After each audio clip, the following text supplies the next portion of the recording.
country, Uganda, the Pearl of Africa, under such an important theme, deepening cooperation for shared global affluence.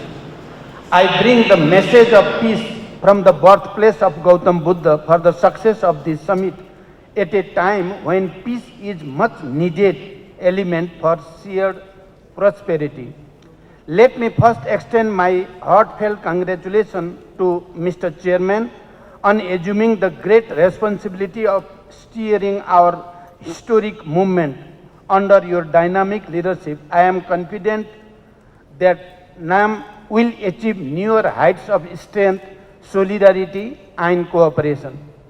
I also express my sincere gratitude to the government and the people of the Republic of Uganda for the warm welcome and generous hospitality extended to us since our arrival to this beautiful city of Kampala. I join fellow leaders in acknowledging the commendable work of the outgoing chair, the Republic of Azerbaijan, for successfully hosting the 18th NAM Summit and advancing the movement despite the challenges posed by COVID-19 pandemic. Mr. Chairman, NAM has come to a long way since 1955 when the Bandung Afro-Asian Conference was held and the seed of NAM was sown.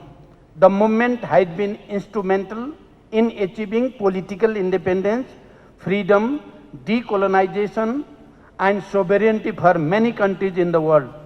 It has remained a beacon of hope for our dignity, pride, solidarity, and cooperation. Though the movement has continued to struggle for a just, equitable, inclusive, peaceful, and prosperous world order, today's world is full of injustice, inequality, division, discord, and exclusion. Moreover, protectionism, violent extremism, and war and conflict are on the rise. Likewise, military expenditure and the arms race are soaring. Since the last summit, enormous challenges befell humanity with the death, deprivation, displacement, and destitution of millions of people due to COVID-19 pandemic, among others. Indeed, post-pandemic recovery has remained slow, skewed, and uneven, hitting hardest the poorest and weakest segment of society.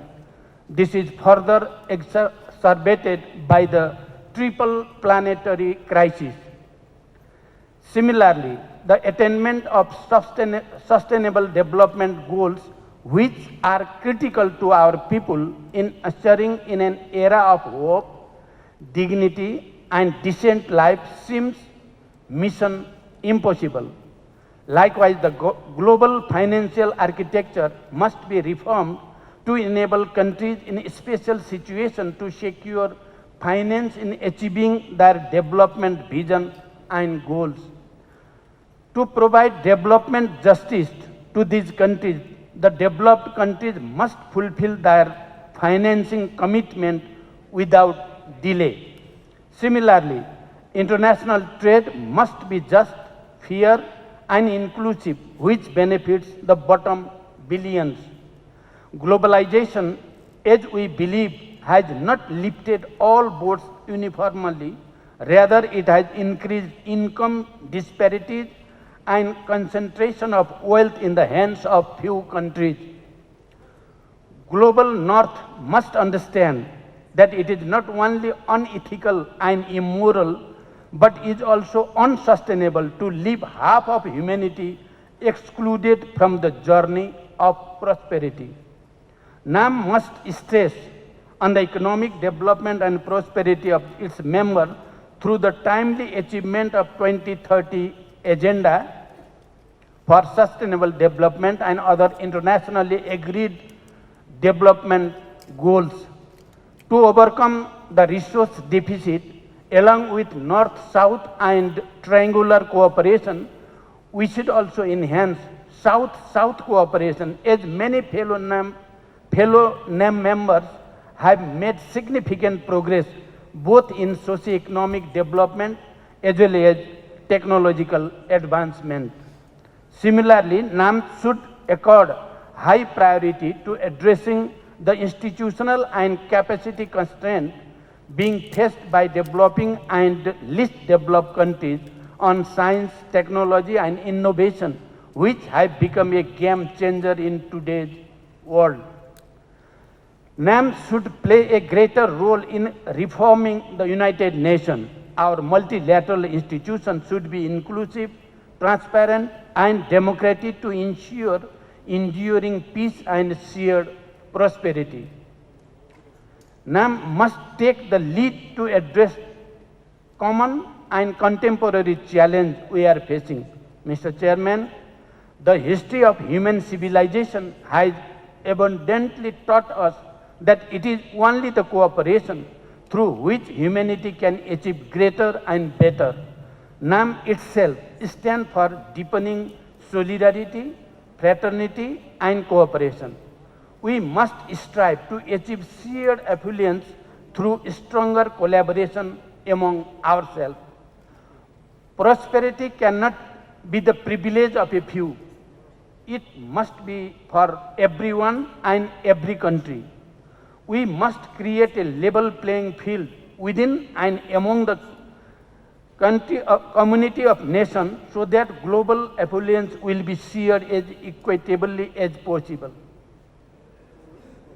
The consequences of old and new conflicts have engulfed not only the region but also the entire world, particularly the global south.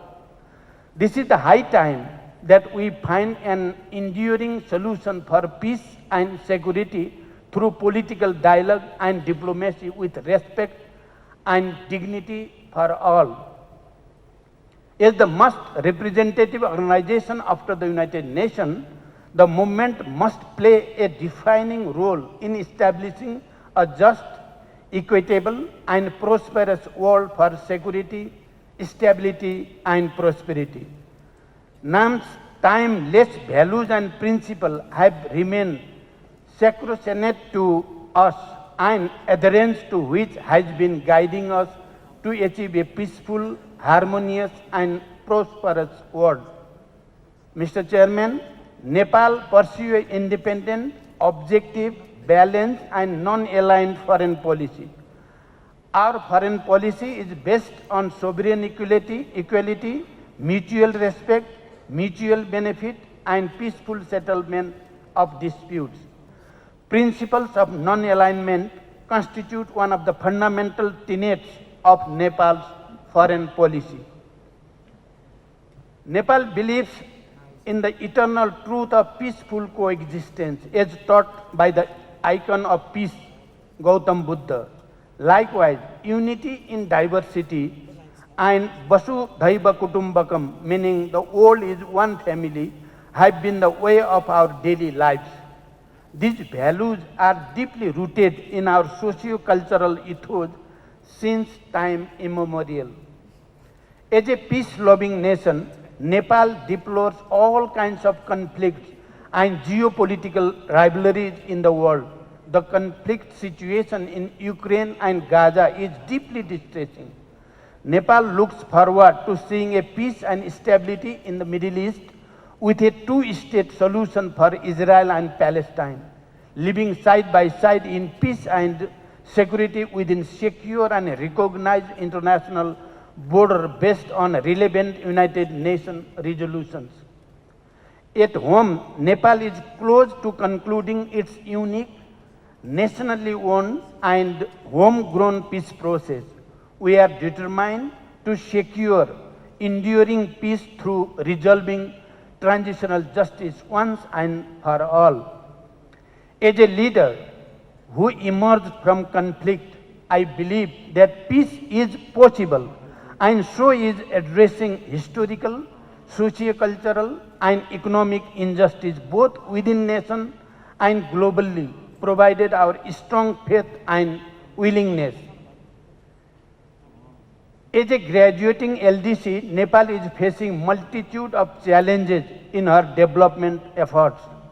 As the chair of LDC, I call upon the international community for an enhanced level of cooperation to support the LDCs in letters and spirit of cooperation to get them out of the vicious cycle of poverty and to drive them to the path of prosperity.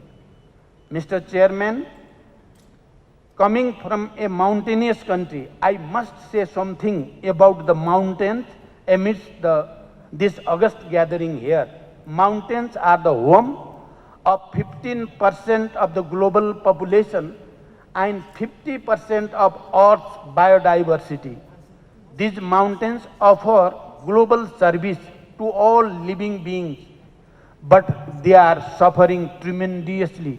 Nepal has been advocating for the protection of mountains, biodiversity and mountains ecosystem and people living therein. We have witnessed the disastrous impact of climate change on the Himalayas in the form of receding glacier at an alarming rate and the untold misery it would bring to the lives and livelihood of billions. Protecting the mountain ecosystem, mountain civilization and biodiversity is in our shared interest. For this, I call upon fellow NAM members to support our call, the call of the Himalayas. To conclude, Mr. Chairman, let us reaffirm our commitment to the values and principle of non-alignment and avoid any double standard amongst ourselves. Let's work together with utmost sincerity, harmony, solidarity and cooperation for our shared affluence. Let us reinvigorate NAM to make it a force to be reckoned with, to build a just, equitable, peaceful, sustainable and prosperous world, leaving no one behind. Finally, I appreciate the fruitful deliberation and adoption of final document and Kampala declaration produced by the ministerial meeting. Thank you for your attention. Thank you very much.